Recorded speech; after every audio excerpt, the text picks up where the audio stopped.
साल 2018 में मॉस्को के ये 8 लोग चाहते हैं दुनिया की दूसरी सबसे गहरी और खतरनाक केव को एक्सप्लोर करने के लिए, पर उन्हें न ही वहाँ के खतरों के बारे में मालूम था और न ही रास्तों के बारे में। इसके अलावा वहाँ इनका सामना एक ऐसी चीज से भी होने वाली थी जिससे ये पूरी तरह अनजान थे। तकरीबन 3 दिनों तक सही सलामत केव की गहराइयों में गुजारने के बाद चौथे दिन जमीन से लगभग 2 किलोमीटर अंदर इनके साथ वही हो जाता है जिससे ये पूरी तरह अनजान थे। So hello guys, this is Nitish and you watching Nitish facts. So Georgia में एक केव है, वेरियोकिना केव। ये केव दुनिया की दूसरी सबसे गहरी केव है जिसकी गहराई 2.2 किलोमीटर है, पर इसकी गहराई को एक ही बार में किसी ने नहीं नाप लिया था, बल्कि साल 1968 से 2017 के बीच समय समय पर कई केव एक्सप्लोरर के द्वारा ऐसा किया गया था। लेकिन हैरानी की बात तो यह थी कि तकरीबन 49 सालों तक कई एक्सप्लोरर के द्वारा कई बार एक्सप्लोर किए जाने के बावजूद इस केव की पूरी गहराई को नहीं नापा जा सका था। लेकिन साल 2018 में मॉस्को के ये 8 लोग इसी टास्क को पूरा करने के लिए वेरियोकिना केव में जाते हैं। क्योंकि केव था बहुत गहरा, इस वजह से इसे एक ही दिन में पूरी तरह से एक्सप्लोर करके बाहर निकल पाना संभव नहीं था। इस वजह से ये एक प्रॉपर प्लान के साथ जाते हैं। इनका प्लान होता है केव के कुछ अंदर जाकर वहीं टेंट लगाकर रेस्ट करके वहां तक की मैपिंग करने का। इसके बाद दोबारा से कुछ और अंदर जाकर दोबारा से टेंट लगाकर बिल्कुल वही करने का जो पहले किया था। सो सबसे पहले इन्होंने 600 मीटर पर टेंट लगाया, फिर 1 किलोमीटर पर और फिर 1.3 किलोमीटर पर। इस तरह करते करते अब ये 2.2 किलोमीटर जितने गहरे हिस्से में टेंट लगाते हैं।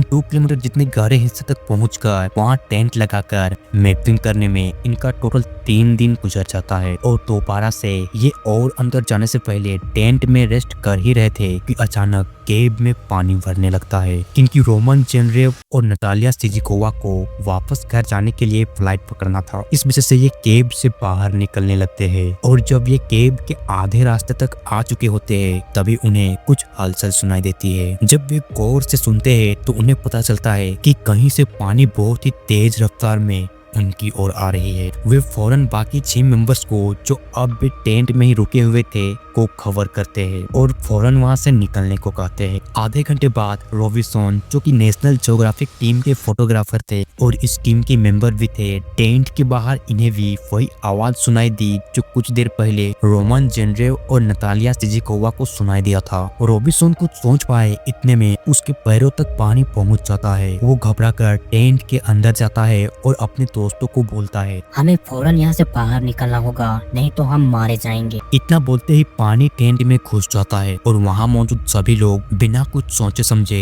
जल्दी जल्दी ऊपर चढ़ने लगते हैं। वे कुछ ऊपर ही गए थे कि पानी उन तक पहुँच जाता है और उन्हें नीचे की ओर खींचने लगता है। उन्हें पानी नीचे की ओर इतनी फोर्स से खींच रही थी कि उनसे रास्ते छूटने ही वाला होता है कि उन्हें वहाँ एक ऐसा चैम्बर मिल जाता है जहाँ पानी नहीं पहुँच रहा था। वे फौरन उस चैम्बर में चले जाते हैं और किसी तरह अपनी जान बचा लेते हैं। इसके बाद वे वहाँ पानी के खत्म होने का इंतजार करने लगते हैं, पर घंटों गुजर जाते हैं पर पानी खत्म होने का नाम ही नहीं लेता है। पर एंड द एंड तकरीबन 20 घंटों के इंतजार के बाद फाइनली पानी खत्म हो जाता है और वे सभी लोग सही सलामत केव से बाहर निकल आते हैं। पर इतना सारा पानी केव में आई कहां से थी, तो इसका जवाब मैंने आगे दिया है। केव से सही सलामत निकलने के बाद रॉबिन्सन ने नेशनल ज्योग्राफिक के थ्रू उनके साथ बीते सारी घटनाओं और केव की बनाई सारी मैपिंग को पब्लिकली अवेलेबल कर देता है। पर रॉबिन्सन को क्या पता था कि उसके इस इंफॉर्मेशन से एक शख्स की जान जाने वाली है। सरगाई कोविच रॉबिन्सन के बताए उसी इंफॉर्मेशन और मैप के जरिए वेरियोकिना केव में विजिट करने का प्लान बनाता है, पर उसके पास न ही केविंग का कुछ खास एक्सपीरियंस था और न ही वेरियोकिना केव का। इसके बावजूद सरगाई ये रिस्क उठाता है। सो बिना किसी को बताए सरगाई वेरियोकिना केव में एंटर करता है और इस तरह रस्सियों के सहारे नीचे उतरने लगता है। कुछ देर बाद वो रॉबिन्सन टीम के द्वारा बनाए गए पहले टेंट तक पहुंच जाता है, जहां वो कुछ देर तक रुकता है और दोबारा से नीचे जाने के लिए निकल पड़ता है। उसके लिए अच्छी बात यह थी कि पहले से ही केव के रास्ते में रॉबिन्सन की टीम ने रस्सियां लटका रखी थी। इस वजह से उसे खुद से रस्ते लटकाने की बिना मेहनत किए उन रस्सियों के सहारे सिर्फ नीचे जाना था। सरगाई धीरे धीरे नीचे उतरने लगता है। उसके चारों ओर सिर्फ अंधेरा ही अंधेरा था। वो सिर्फ अपने टॉर्च लाइट के जरिए जितना हो सकता था देख के नीचे की ओर बढ़ रहा था। तभी उसे वाटरफॉल की आवाजें सुनाई देती है। दरअसल वहाँ कई वाटरफॉल मौजूद थी जिसकी पानी कभी कभी अचानक से बढ़ जाते थी और पहाड़ का रूप ले लेते थे। रॉबिन्सन और उसकी टीम के साथ जो इंसिडेंट हुआ था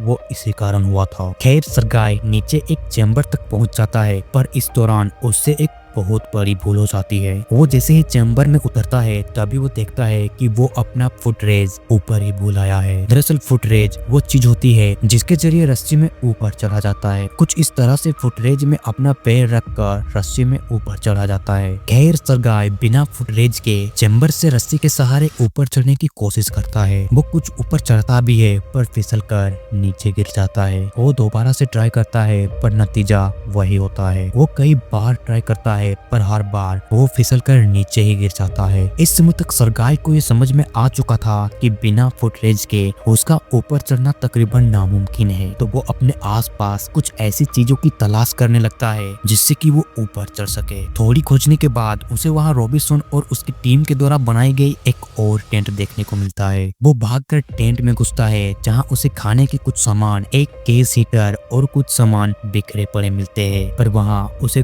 कोई फुटरेज नहीं मिलता है। इस समय तक सरगाई को केव में गए एक सप्ताह भी गुजर जाते हैं और उसका सारा खाना पानी भी खत्म हो जाता है, क्योंकि सरगाई न ही किसी को बताकर आया था और न ही किसी को पूछकर कि वो कहाँ जा रहा है। इस वजह से उसे बाहर से बचाने भी कोई नहीं आने वाला था। सरगाई के पास अब एक ही ऑप्शन बचा था, इसी तरह फुटरेज का जुगाड़ करने का। इसी वजह से वो डिसाइड करता है केव के और नीचे तक जाने का, इस उम्मीद में कि उसे नीचे के टेंट में कुछ खाने के लिए मिल जाए और साथ ही फुटरेज भी। सरगाई नीचे उतरने लगता है और तीसरे टेंट तक पहुंचता है। इस टेंट तक पहुंचने में उसे 6 घंटों का समय लग जाता है, लेकिन उसकी उम्मीदें तब टूट जाती है जब उसे टेंट में कुछ भी नहीं मिलता है। सरगाई फिर एक बार और नीचे जाने का डिसाइड करता है। उसे लगता है कि शायद टेंट 4 में उसे वो सारी चीजें मिल सकती है जिसकी उसे जरूरत है, पर इसमें एक प्रॉब्लम थी। दरअसल टेंट 3 से टेंट 4 के बीच में उन वाटरफॉल्स का बहता पानी था जिसका एक्सपीरियंस रॉबिन्सन और उसकी टीम ने किया था। इसके अलावा यहाँ का टेम्परेचर -4 डिग्री सेल्सियस तक गिरा हुआ था, जिसकी वजह से अगर सरगाई यहाँ से गुजरता है तो उसे हाइपोथर्मिया भी हो सकता है। पर सरगाई बिना इन चीजों की परवाह किए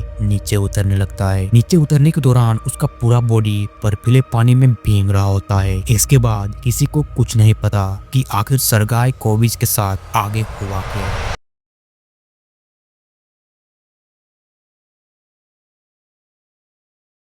9 महीनों का समय गुजर चुका था और अब तक सरगाई का पता भी नहीं चल सका था। इसी दौरान साल 2021 में रॉबिन्सन की टीम दोबारा से वेरियोकिना केव में एंटर करती है। जब वे केव के अंदर जा रहे थे तभी उन्हें वहां एक और रस्सी लटकी हुई दिखाई देती है। उस रस्सी को देखकर सारी टीम काफी ज्यादा गुस्सा हो गई, क्योंकि कोई बिना बताए केव के अंदर गया था। खैर जैसे जैसे टीम केव के अंदर जा रही थी वैसे वैसे वहाँ सरगाई के सामान भी मिलते जा रहे थे। टीम को इस समय तक ये समझ में आ चुका था कि वो जो भी शख्स है जो केव के अंदर गया है वो बाहर नहीं निकला है। रॉबिन्सन की टीम जैसे ही टेंट 2 तक पहुंचती है तो वे देखते हैं अपना पिछला सामान बिखरा और यूज किया हुआ है। वे सोचते हैं कि शायद उस शख्स ने यहाँ मौजूद सामानों को बिखरा होगा और यूज किया होगा। वे जैसे जैसे और नीचे जाते हैं तो उन्हें सरगाई के सबूत मिलना बंद होता जाता है, क्योंकि उसका जितना भी सामान होता है वो ऊपर ही छोड़कर नीचे आया होता है। इस वजह से रॉबिन्सन की टीम को नीचे सरगाई के सामान मिलना बहुत ही कम हो जाता है। जैसे ही टीम 3608 फीट जितनी गहराई तक पहुंचती है वहाँ किसी की डेथ बॉडी रस्सियों में लटकी हुई मिलती है। सारी टीम ये देखकर बहुत ज्यादा हैरान हो जाती है, पर वो डेथ बॉडी